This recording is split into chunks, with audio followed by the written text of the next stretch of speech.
Welcome, here I've got Motorola Moto G10 and I'm gonna show you how to turn on and off the camera grid lines at this device.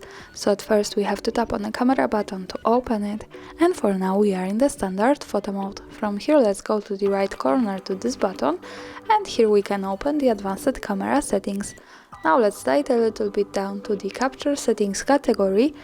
Here we have the assistive grid option, so by using this button from the right we can turn on the camera grid lines and turn them off as we need.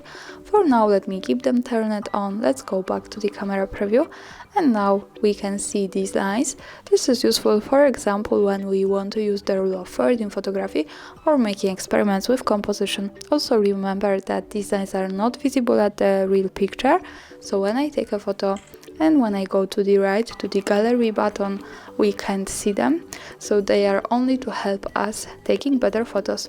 And of course when we don't need them, we can tap to the right corner once again, slide to the capture settings and use this button with assistive grid to turn them off. And for now in the preview the grid lines have gone. And that's all, thanks for watching, subscribe our channel and leave the thumbs up.